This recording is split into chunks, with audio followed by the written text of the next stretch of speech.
Hey, Carolyn, here we finna go in a minute here, okay? Okay.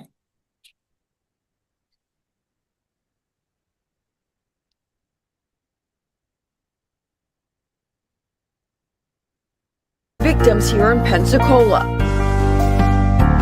And when I turned back around, a shotgun was facing me and he shot me. William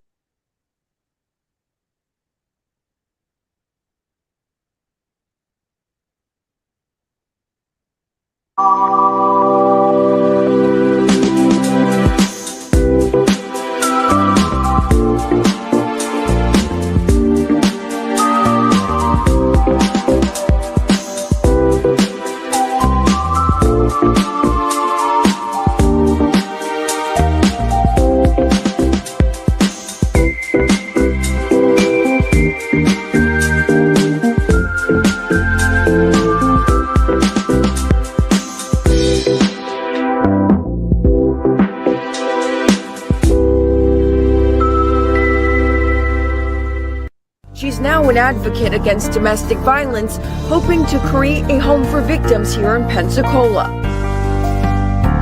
And when I turned back around, a shotgun was facing me and he shot me.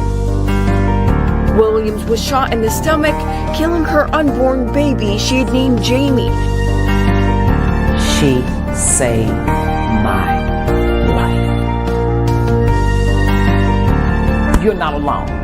You're not alone. And if I came out, you can come out. All right, good evening and welcome to another edition of No More Silence.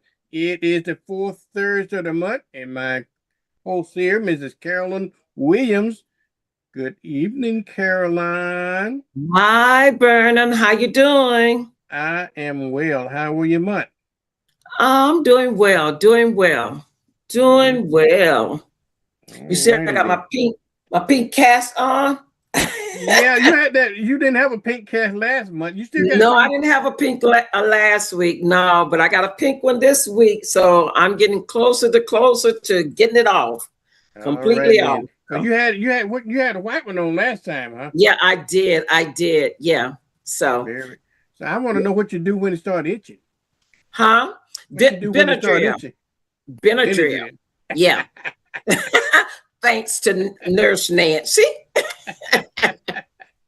Yeah. I be broke that calf with it and be scratching. I know. With the first one, I was sticking things down up in it trying to scratch, but this one they told me not to. If I do, I have to come back out there and get it redone. So this is the hard one. This is the main one right here. So okay, well, very good. So at least you're back on the mend now, huh? I'm back on out. Yeah. Okay. Yeah. All right. Well, let's talk about No More Silence. All right. Yeah. No more silence. Before we get into what we're going to be talking about tonight, Verna, I just want to let you know that I had 2 phone calls. And they said that they've been listening to the program and they've been getting the information and getting a plan together. So I was happy to hear that. Yeah. So good. Very good. Very good. Yeah. I mean, that is the whole purpose of this show. Yeah. That people that's in these situations know what to do. Yeah. Yeah. So they don't make this mistakes of other folks, you know? Yeah. Wow. So I was thankful for that. So, okay. So Vernon, today we're going to be stepping into something that is difficult but necessary, and it's the truth. We're going to be talking about why men abuse women. Okay. Yeah, we're going to be talking about that. Yeah. You're getting some psychology. Get behind. Yeah, I'm gonna give them some stats. I'm gonna give you some stats. Yeah, we're gonna get into this. So, we know that domestic violence is not a private matter. It is a national crisis. And we have millions of women that are harmed every year. Millions of women that are harmed every year. And so just in the first 6 months of the year, hundreds and thousands have already faced violence from someone who claimed to love them.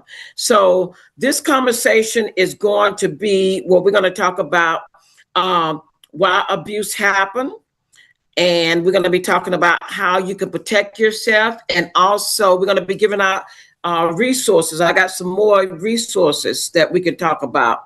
So the number tells us that domestic violence affects around 10 million people every year in the United States. And if we break that down, Vernon, that's 800,000 to 9,000 victims every 6 months. And that's through January through June. So we know that 20 people in every minute is going through domestic violence. So that is a lot in the United States. 10 million? 10 million. That is a lot. That's a lot. Wow. Every year in the United States, 10 million. And not you want to say something, Bernie? Go ahead. No, I was just astonished by the statute for the number of people that have to experience that, Carolyn. Yeah. And not only that, Verna, Black women experience an elevated rate, often face more barriers to get help. So in other words, we have Black women that are high on the stats as far as domestic violence than white women experience. So, and the reason being is because, Black women, as far as lower wages and unstable environment and employment, and also they have a limit of resources. And also a lot of times when they call an officer to come out, some officers don't even believe them that they're going through that. So, and then they don't have access to housing. And so we must know that domestic violence is everywhere. And so it is that's why we bring this show, No More Silence, so that we can bring awareness to this and know the signs when someone is going through domestic violence. So let's get to the meat of it, Vernon. Why? Okay, you ready? Why men abuse women. And we talked about that. We talked about control, but abuse is not about losing control. It's about taking control. They want to take control. And also it's about, men, they have a strategy. When they are abusing you, you have to know that they have a strategy, but you need to also have a strategy on how to get out. And we'll talk about that later, because men, they use fear, isolation, money. They even use the children to be able to be able to control that spouse. So, no mom want to, leave their children. If the man say, well, okay, if you leave me, I'm going to do something to the children. I'm going to take the children. So that's one of the reasons why they stay, because mom, they love their children. So that is the reason why, they stay. And that's why men, they use that against them to be able to keep them there. And also some men, they believe that, that women should obey them. They try to use the Bible and say that they should obey their husbands and they should be able to take whatever they're doing to them. So we have to know that this entitlement is one of the strongest predictors of abuse. Males, Carolyn, I think, believe that they're entitled to be in control. They're entitled to rule women. And then, the sad part about it, and then some men, they use the Bible to justify their behavior. Okay? And so it's a sense of entitlement, I think, that some men think they have a right to do that. It's absolutely wrong. Okay. Yeah. And Vernon, that's why when you're single, you must make sure that you're not getting someone that's going to abuse you. I don't care how much they say that they're a Christian. You know, you got a lot of them. If I'm a woman, which you know, I am a Christian woman. And so one of my red flags is when the man say, well, I'm a Christian also. You know, that's a red flag for me. You know, so you know, you have to be very, very careful. And I am during this time because I've been through 3 abusive relationships. So you have to be very, very careful. Yeah. Yeah. Carolyn, I'm glad you mentioned that. And without people, when you tell people that, then they go into a judgment role. They judge you. You know, why would you? It's your fault. You 1 strike, 2 strike, 3 strikes, you out. I mean, why you go back 3 times? Explain to them what could those dynamics that lead to that, okay? So they can understand it. Yeah, because you know, I'm just going to say in my case, you know, I had children and I was, you know, I was looking for someone to help raise the children, provide for the children. So, you know, I got out of one and then got into another and another thing was I wasn't completely healed. So I had that in me, and whatever you have in you, that's what you're going to attract. So not being educated about domestic violence, not even knowing it or being aware, because you think when you never had love before, you relate love with whatever someone tell you. So you think that, you know, this person really loved you and they're going to help you to raise your kids because that's what you're looking for. Whatever you're looking for, that's what you're going to find. Okay. So, right. and that's what I was looking for, instead of saying, okay, I can take care of myself. I can take care of my children, not knowing how. When you don't know how, and someone comes along and they tell you, they you know, fill you with all these promises, and you just believe, okay, this is the one. I know I had a bad relation before, but this is the right one. And that's what you hope for. You hope that this is the right one till you don't even notice the signs. You are blind. What do you because tell those? It's never the same till later on. Yeah, what do you tell those folks that says, look, okay, I understand that you was in it the first time. Okay. So all of the lessons that you learned the first time, why did you go back into a second abusive relationship? Because I didn't learn from the first time. Good point. I did not learn from the first time. When I learned was the third time when he shot me, and even though I went back then. And you have to realize this, that, you know, it's a mind thing. You know, they take control of your mind. That's what they do. They isolate you and they take control of your mind. And so you don't even recognize it, because what you're looking for, when you're looking for someone to love you, you're blinded by what they're saying. You're blinded by the red flags if you don't know the red flags. And a lot of times that's what happens. Women do not know the red flags. And so, especially when you have kids and you never received true love before. If you never received true love before, you think that this is love. Because you got to realize it never starts out that way. It never starts out that they're beating you. It starts out that I love you. They wine and dine you. They even give you money to take care of your kids. So it never starts out that they're going to beat you. So you're thinking that this is the one. Okay. Now, the behaviors, when those incidents happen, how do you justify it or rationalize it? When he lay hands on you the first time, then he lay hands on you the second time, lay hands on you again and again, how do you justify it in your own mind? The way that you justify is because what they do is they tell you that if you leave me, I'm going to kill you. So you're afraid to leave.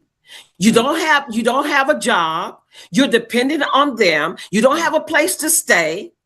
You don't know what you're going to do because you don't know about all the resources. So we tell you about the resources on this show. So you don't know about the resources. You don't know what is available to you. You don't know about having a plan. You don't know about any of that. All you know is he tells you that if you leave me, I am going to kill you. And so in order to protect yourself, if somebody say, if you leave me, I'm going to kill you, you think they're going to leave? No, they don't know about the plan. They just know this man told me if I leave them, they are going to kill me. And so that's why so many women stay stuck. They don't know how they're going to make it because what happens is they are depending on that man. They don't want you to work. They don't want you to have any income of your own. They don't want that. They don't want you to be more successful than they are.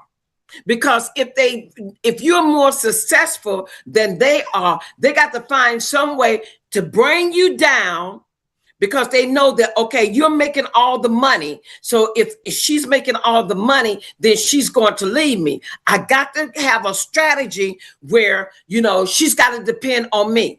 So therefore, they start talking against your job. Why you going on that job? Don't nobody care about you on that job, talking against your job, because they want to get you in a place where you have to depend upon them. And so you have to know that, it's a learned behavior because many abusers, they grew up in violent homes. They learned that control, intimidation, they think that is normal, but you have to know that it does not excuse it. Because you grow up in a home where you see your mama, your daddy is beating your mama or your mama beating your daddy, that is no excuse. You can't use that for excuse, because when you're seeing that, when a child is seeing that, Vernon, they have compassion for the one that is being abused.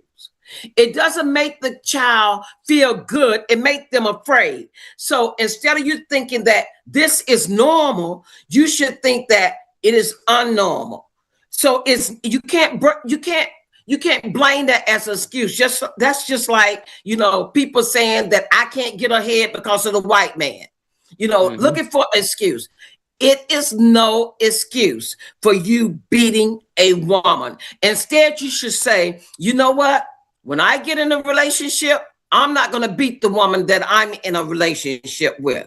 So even though you see that, don't mean you have to do that. A lot of people have been in poverty. They came up in a bad environment, or they came up in with a poor environment. But guess what?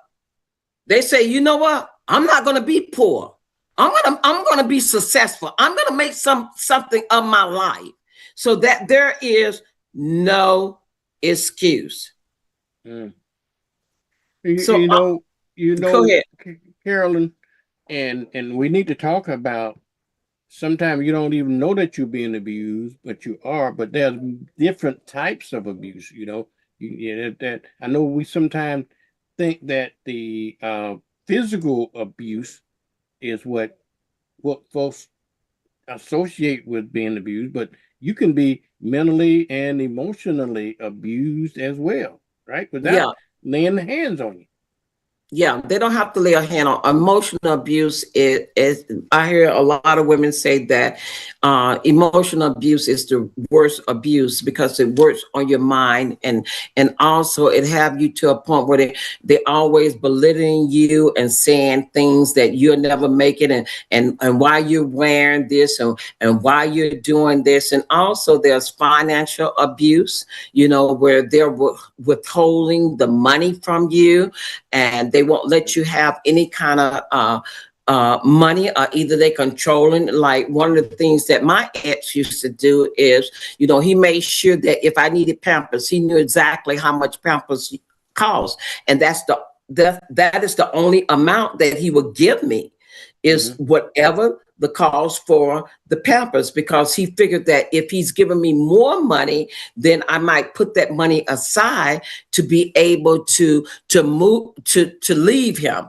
And that was one of the things that he didn't want. So even when I went to the grocery store to buy groceries and he would give me $100 or whatever the amount he would give me, he would always look at the receipt to make sure that I had no money left over, that I spent every dime that he gave me. So, to make sure that I had nothing left over. So. Well, that's a part of, Carolyn, that's a part of that control. That's a part of that control. Part of control. Yeah. I know some of the tactics that we talked about over the years that we've been doing this show. One of the things I know, I learned from you that they would gaslight you, make you doubt your own sanity sometimes. If they keep you isolated from your family, they don't want you to be talking to anybody. Yeah. That's a sign. If they always putting you down or degrading you, stuff like that. All of those are signs that might be what it is abuse. So you need to be, I think women and men that in those environments need to take stock of that and know that this and then too, in any relationship, Carolyn, in any marriage, it should be as what's the singer name saying? 50-50 love. What's his name? Anyhow, you know who I'm talking about. But anyway, it should be 50-50. But when it's not, when you got one party is completely running the show, okay? When you got extreme control over you, that's not a good. That's not a good sign.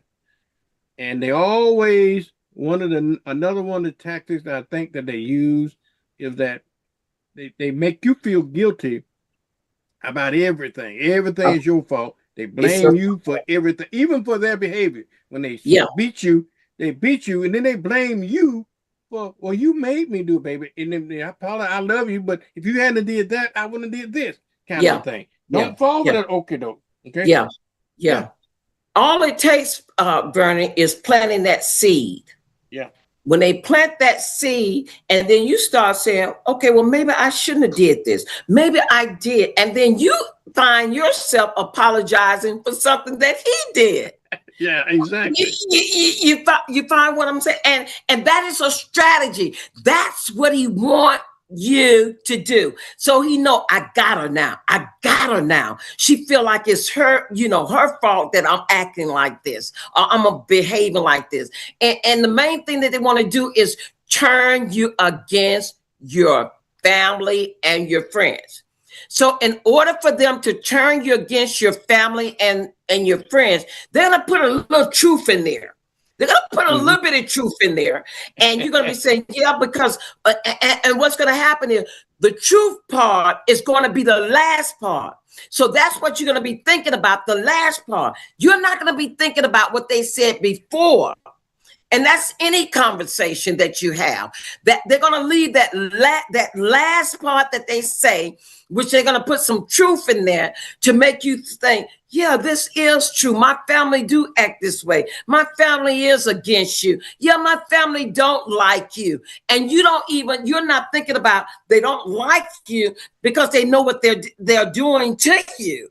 Yeah. So they use that to really keep you isolated from your family, keep you isolated from your friends, because once I get you isolated, I can tell you anything and you're going to believe it. So you got to know this. They have a strategy.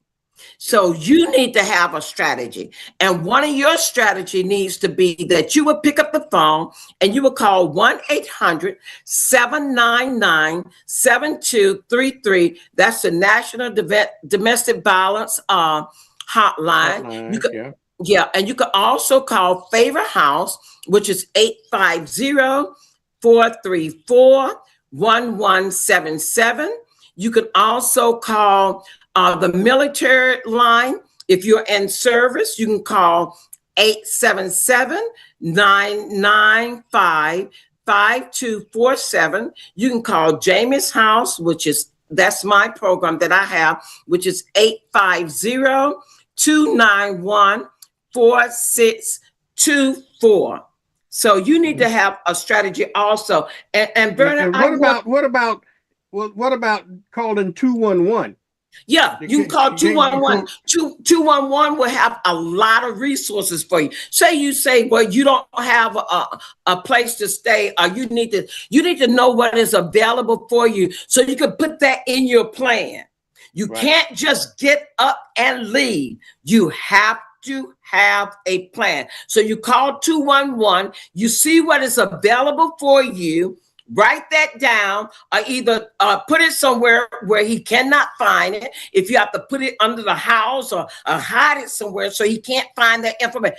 Do not put it in your phone, because they're good at checking your phone. So do not put that information in your phone unless you put it in your phone, and then later on you go and remove that and put it on a piece of paper, and you can get a little box and put it up in the house along with your children's medical records, along with your marriage certificate, along with immunization. So if you're going somewhere, you will have all that information. You need to have a friend that you can call and let them know that if I say this code, and also tell your children this code, your code might be John. That means that your friend know to call 911. Your children know to call 911, or either your children know to go next door. And even let someone know. They want to keep you isolated, and they don't want anyone to know the information. So let your neighbors know exactly what is going on, and let them know that, you know what? I'm putting a plan together, because I know if I just leave, he is going to kill me. So if you hear some noise that's going on, please call 911. And Verna, I have some more information for him. If you call the police department, they have a victim advocate program. And Tara Spencer, she's over that program. So you can call 850-435-1855. And if you don't get these numbers down now, I'm going to put these numbers on my No More Silence page. So you can call the Escambia County Sheriff Office. They have a domestic violence unit. If it's not an emergency line, you can call 850-436-9630. But if it's emergency, you need to call 911. Right. Yeah. Right. And you also can call Legal Service of Northwest Florida. And what they do is they will help you to get that protective order. The protective order means, well, he can't come to your house. He can't come to your job. So you need to get that protective order. They will help you with the divorce. They will help you with custody. They will help you. They have different services that they can help you with. So you can call 432-2336. We also have Community Health of Northwest Florida. And that number is 436-4630. That's where you can get your counseling that you're going to need. You're going to need counseling. That's where you can get counseling for your children. That's where you can get the medical services that you need. And also you can call Catholic Charities of Northwest Florida, and they have emergency assistance as far as supporting families that are in crisis. If you need to relocate, if you need housing, you can call 595-4985. And I'm going to put all these numbers on. I have a page called No More Silence. So I'm going to put all these numbers on my No More Silence page. Okay. All right, kind of about out of time. Anything else you want to do before we wrap up here? No, I just want them to know that, I know it looks like you can't come out, but there are so many women that have came out. And you can also, yes, you'll learn. Sometimes it takes 7 times before a woman really comes out of relationship. And I need people to tell them, don't tell them that they're a fool. Just listen to them. Listen to what they have to say, because you never know. They might call you and say, I need your help, and you'll be able to help them. All right. Tell them we here every fourth Thursday, Vernon.